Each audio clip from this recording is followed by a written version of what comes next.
Herkese merhaba. Kıymetli izleyenler, bir paylaşımla daha sizlerle birlikteyiz. Bugün bahçemizde cevizler var. Sizlerle cevizlerle ilgili bir video çekmek istedim. Cevizlerimize bahardan beri ilaçlama ve sulamanın dışında herhangi bir işlem yapmadık. Biliyorsunuz cevizler de budanmıyor. Normalde ceviz budanmaz. Mesela ben şöyle bu cevizimi bir göstereyim. Hiç budamadım.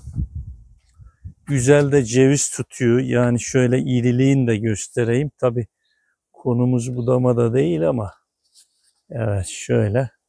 İriliği de fena değil. Şöyle uzaktan bir göstermiş olayım. Geçen yıl bu cevizimizden 2000 civarı ceviz çıktı.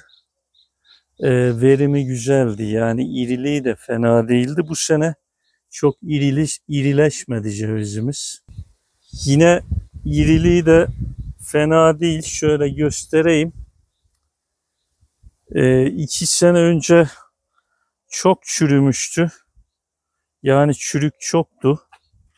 Bu sene çok şükür çürüme de yok. 2 kere kurt ilacı, 2 kere de kıymetli izleyenler gülleci bulamacı sıktım ama cevizimin batı tarafı sararmıştı. Bununla ilgili de bir short atmıştım. Hastalık mı var diye. Yapraklarda da şöyle hani yaprak yanıklığı diye de bir hastalık var. Acaba o mu diye de tereddüt ettim ama ilerlemedi. Çalışıyor cevizlerimiz ama şey de sarı, yeni çıkan sürgünlerde sarı çıkıyor. Çok ilginç yani. Evet. Yani çalışma da var. Mesela şurada bir sürgün var. Sarı. O da sarı. Tabii ben suya bahane buldum. Suyu geç verdim diye düşünüyorum. Şu anda cevizimiz toparlanma aşamasında. Kıymetli izleyenler, bu cevizimiz toparlanma aşamasında. Sararması azalıyor gibi. Şu anda toparlanma aşamasında ama bu sene tabii fazla iri değil. Bundan sonra da büyümez herhalde. İçini doldurur. Cevizlerimizin içi oldu. Yani yenebiliyor. Ben böyle yaş cevizi seviyorum. Yani bıçakla oyaraktan içini ortadan ikiye ayırıp seviyorum. İçleri olmuş. Tabii ben yaklaşık 20-25 gün sonra su vermeyi bırakacağım. Eylül başı gibi de hasat etmeyi düşünüyorum. Kıymetli izleyenler, bu da tecrübeyle sabit. Belki hasattan önce de bir video çekebilirim ama yani cevizi hasat etmeden 15 gün önce suyu kesmek lazım ve hasatı geciktirmemek lazım. Eğer hasatı geciktirirsek cevizlerin içleri kararıyor. Bu da tabii ki biz çok ticari yapmıyoruz bu iş ama ticari yapanlar için bu önemli. İnsanlar şekline, şemaline bakıyor, içine bakıyor, çürük var mı? Ondan sonra rengi nasıl diye bakıyorlar. Eğer ticari maksatla bu işi yapan üreticilerimiz varsa buna dikkat etsinler. Yani hasat etmeden 15 gün önce sulamayı kessinler. Ondan sonra da hasat etsinler. Çok geciktirmesinler. Yani bizim Kahramanmaraş bölgesi için ben Eylül başı gibi, rakım 500, bu ara onu söyleyeyim. Eylül başı gibi ben hasat etmek istiyorum. Yani cevizimi geçen sene öyle yaptım. Şu da dörtlü tutmuş. Bu Maraş 18 cinsi cevizimiz, kıymetli izleyenler. Evet, şöyle iriliğine bakıyorum, maşallah.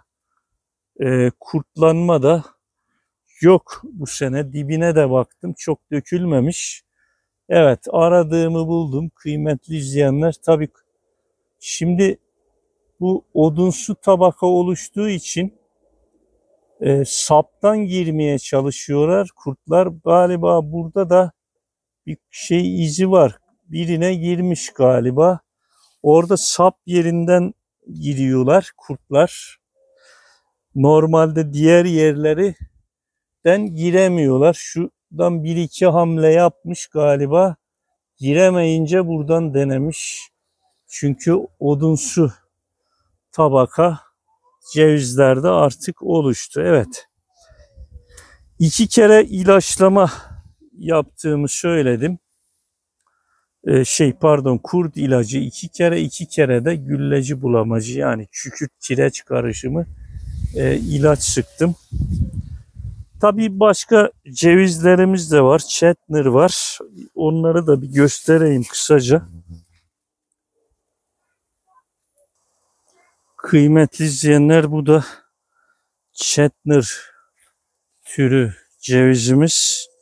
Bu da çok kurtlanmıştı geçen sene. Bu sene şöyle yerlere bakıyorum. Bir tane gördüm. Evet, 2 tane gördüm. Böyle kararmış, düşmüş. Rüzgar da çok esiyor ondan mı? Ya da kurtlandı mı düştü bilemiyorum. Bir 3-4 tane görünüyor. Şu da var. Evet, şuradan bakalım içinde kurt var mı? Niye düşmüş? Evet, şurada kırayım bunu.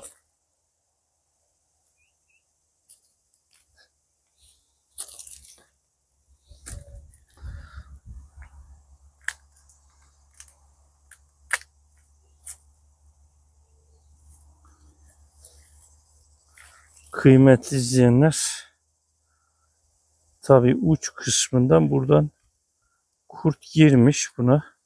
Görüyorsunuz. Evet. Kurtlanmış, düşmüş ama çok yok. Şimdi kıymetli izleyenler, benim Chetner'ları çok beğenmiyorum. İçi çok beyaz. Ama çok dayanıklı bir ceviz değil. Tutumu da fena değil. Yani fena tutmamış. Şöyle göstereyim. Yağsız bir ceviz. Yani kuru kuru yediğin zaman çok yağlı değil. Bakınız, bu da çok yeşil, çok gür. Taneleri küçük. Güzel de tutmuş şöyle baktığımız zaman. Evet, şöyle bakıyoruz, güzel de tutmuş. Evet. Chetner'la ilgili tabi bunun da belki birçok çeşidi var ama benim bahçemde 2 tane var. Mesela bu dalda 4-6 tane tutmuş şu uç kısmında. Ya tutumu fena değil. Chetner'larla ilgili dediğim gibi yavan bir ceviz. Dayanıksız, çok çabuk kurtlanıyor ilaçlanmadığı zaman. Kabuğu çok ince tabi. Çok rahatlıkla kırılabiliyor. Evet. Tabi Chetner'ların şöyle bir avantajı var. Don vurmuyor geç açtığı için. Don vurmuyor, geç açıyor. Tabi hasadı da geç. Bizim normal yerli cevizimize nazaran 1 ay sonra hasat ediliyor. Böyle bir avantajı var ama dezavantajı da var. Tabii ben Bahri diye bizim burada bir ceviz çeşidi var. O çok güzel, içi beyaz. Bu yükseltide yani rakımı düşük yerlerde Bahri güzel oluyor. Bahri ya da Maraş 18 diye bir ceviz çeşidimiz var. Ondan düşünüyorum. Yani bunu ıslah etmeyi düşünüyorum. Ekim gibi hasat ediliyor. Yani yaklaşık 1 ay sonra bu Chetner'lar geç açtığı için, geç meyve tuttuğu için. Bugünkü paylaşımımız da bu kadar. Bir sonraki paylaşımda görüşmek üzere. Hoşça kalın.